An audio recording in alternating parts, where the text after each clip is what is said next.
Good morning, everybody. Hi, it's Dr. Bob here at your Vitality Project. I'm happy to be here with you this morning. We had planned a guest appearance by our dear friend in Berlin, Nadja Lind.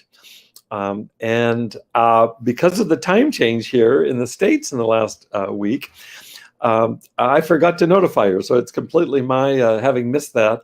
And so unless she joins me in the next half hour, which I wrote her to update her on this error on my part, I'll go ahead and dive in, and we'll let this be part A of a two-part series. And Nadja will come back and join me again here soon, and we'll talk about this. Nadja, as you may know, is a musician, an artist who makes her living through her compositions. She's available online at 𝗥𝗲𝗰𝗃𝗃𝗲𝗿𝘆. You can also look up Nadja Lind. In fact, let me write her name here in the post, the chat section here, Nadja Lind. And she's an extraordinary creative soul. That's to start with. You can also find Nadja's compositions available on, I use Tidal, and she's available on Tidal. She's available on Apple Music. You can download her. You can also go to 𝗖𝗿𝗃 for meditation tracks that are unbelievable, which include binaural beats. There's 𝗖𝗿𝗃. So look up 𝗖𝗿𝗃 and Nadja Lind, okay? Nadja and I had picked as our topic today, creative self-expression in recovery. So let me say a word about that. I'll introduce the topic, and then I'm pretty sure that we'll come back and do a part B on this. In fact, I have no doubt we'll come back and do a part B on this. So if the title of today's presentation is Creative Self-Expression in Recovery, what do I mean by each of those terms? First of all, I want to talk about recovery, because when I talk about recovery, I'm talking about recovery from any form of limitation in our lives, anything that has enslaved us or kept us in a box. The root word, as you know by now, if you've been here before with me here at Vitality Project, the root word for addiction comes from the Latin word addictus, and addictus in Latin simply means slave.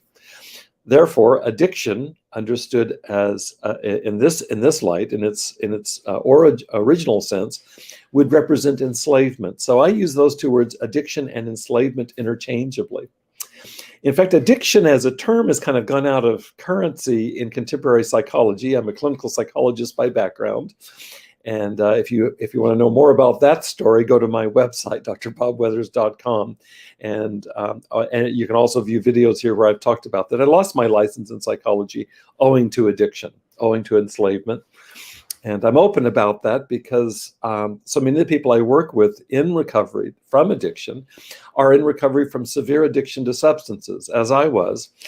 And they, like I, lost their careers, lost finances, lost relationships, lost marriages, lost families, lost reputations. The list goes on, lost physical health. Many of them nearly lost their lives. And so I feel like it's best for me to be open about my story, and I only ever am these days. But I don't want to talk about recovery in a narrow sense. I think there's value in looking at recovery from severe addiction to substances. I think there's value.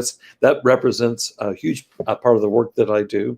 In some ways, all of the work I do. I 2/3 of my work is with individuals who are somewhere between early and intermediate recovery. They've gotten their sobriety from severe addiction, which is a tremendous asset. And now they're ready for what comes next in terms of finding value and meaning and purpose in their lives. And I'd like to say that recovery means recovering what they had before they got addicted. And that does fit for some clients, but it's actually not all of my clients, because I have clients for whom, owing to addiction, especially starting at a young age, they never really were able to develop life skills, to develop a passion or a fire in their belly.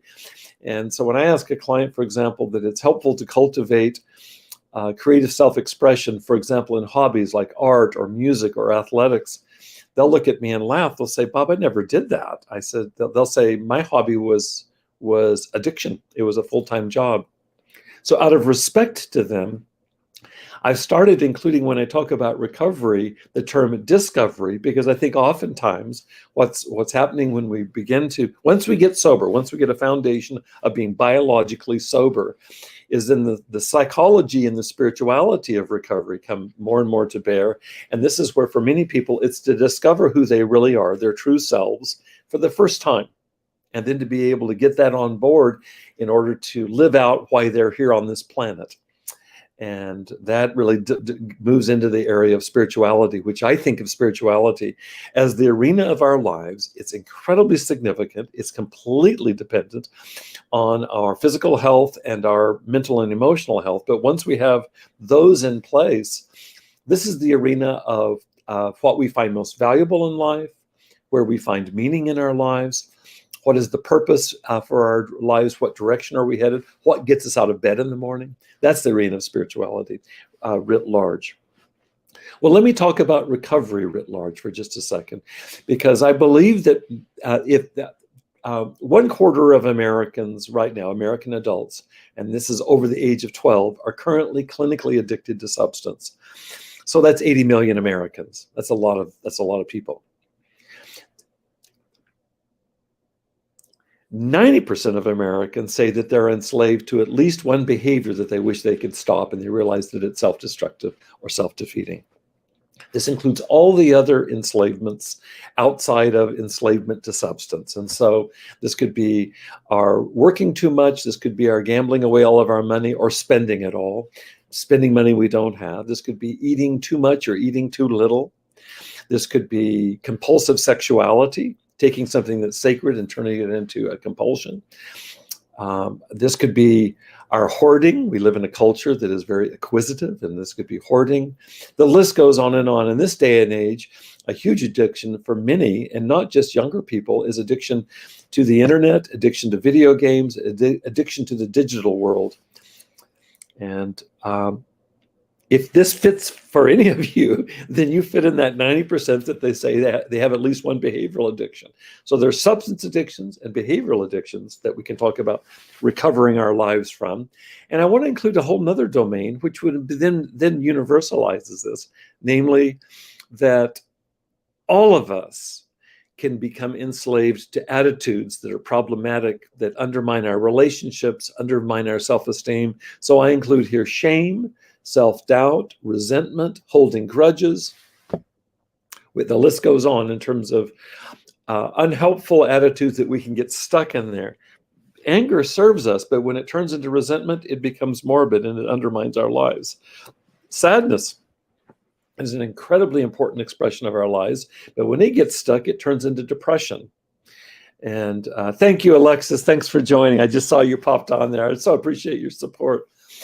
So we've talked about anger, we've talked about sadness. How about fear? Fear is a protective device that the universe has given us, that nature has provided us. But what happens if fear locks in? Well, it turns into a phobia, and our lives become paralyzed. We become very limited. So any attitude that is self-limiting is what we're talking about. So if we open up the aperture, if we open up the bandwidth when we talk about addiction or enslavement, to include all the things that we get enslaved to, be it substance, behaviors, or attitudes, you realize that we're all in the soup together. So when I talk about creative self-expression in recovery, that's what I mean by recovery. Now, what the heck is up with creative self-expression? There's more and more focus in my experience. I've been working as a psychologist, as a therapist, as a counselor, and now as a recovery coach for 40 years. And the rhetoric of mental health generally and addiction recovery specifically oftentimes includes some term like holistic. And holistic is shorthand oftentimes for an approach that honors body, mind, and spirit. And if that actually happens, I think that's a wonderful thing. I think it's an easy word or phrase to toss around and not really take it seriously. So what happens if we take the body and its health and our biology and our brains very seriously? That would be the first element of a holistic approach. And unfortunately, much of recovery doesn't really attend to the biology of addiction enough so, or the biology of recovery to really add value. So we need to take that seriously. My experience, my training is in psychology, which really focuses on the mind aspect of body, mind, spirit. And when I think of mind here, I'm thinking of mind very broadly to include our emotions, certainly our thinking, our impulses, our relationships. That's just a start. That's just a start. So psychology looks at the mental aspect, and that's vital. And I'd like to say that all of addiction recovery spends its due amount on addressing the mental or the intellectual or the cognitive or the emotional or the relational aspects of addiction. But I think that that's also, there's a lot of room at the top for improvement there. And then in the spiritual domain, body, mind, spirit, you can see how I've opened up spirituality to include any issue in our life, the whole domain in our life that addresses value, meaning, and purpose, just for shorthand. And so we've opened it up way beyond a more narrow approach. And some addiction recovery approaches hew very closely to a Christian or Judeo-Christian perspective, which is highly valuable, and especially in Western culture. But there are many clients for whom the Judeo-Christian traditions don't serve them. They either feel antiquated or they've been traumatized by them, and so they turn towards other traditions. I just spoke to a client the other day whose he accesses spirituality historically through the Buddhist tradition out of the East, and also is very interested in African spiritualities. So we've got to open up spirituality to include non-Western approaches to spirituality at the very least. And I want to expand it even more broadly to talk about including those that are either agnostic or atheistic in terms of value, meaning, and purpose don't require a belief in a God. They don't require being theistic. So you can be atheistic or non-theistic, that is, not believe in God, and still be facing, how do I make my life purposeful? How do I find meaning? So this feels like it opens up spirituality wide open too. So you can see my move here is to expand how we talk about every element of today's topic. Self-expression in terms of body, self-expression in terms of mind, self-expression in terms of spirituality, and recovery in the broadest sense possible to be inclusive of us all. Angela, thank you for joining. It's wonderful to see you. Really wonderful to have you here. So far, I'm introducing Angela and Alexis and anybody else who's watching right now. I'm introducing today's topic. I was to be joined by Nadja Lind out of Berlin today, and because of the time difference, we miscued, and that's completely my doing. I missed it, so we'll have to reschedule her coming and joining me. She's an artist, and I care a lot about creativity as well as you do, Angela, and probably you do too, Alexis. And we'll come back and we'll have a dialogue about that. And I want to give a shout out to my dear friend, Angela. Angela joins me this Friday. And Angela is a dancer and an artistic soul for sure, deeply embodied. And so a lot of what I'm talking about is what Angela and I channel every Friday night. So if I continue then to focus on the creative part, and then we'll wrap up for today. I'm kind of setting the tone for Nadja in my conversation when it comes up. We've talked about body, mind, and spirit, but there's a couple of areas that tend to get neglected in my experience in addiction recovery in its narrow sense, that is recovery from severe addiction to substance, and certainly believe recovery in its broader sense. Thank you, Alexis, thank you. Recovery in its broader sense to be inclusive of all the various enslavements that we have. Our culture tends to focus very little on creative self-expression. It also tends to focus very little on our working with our shadow, the personal shadow.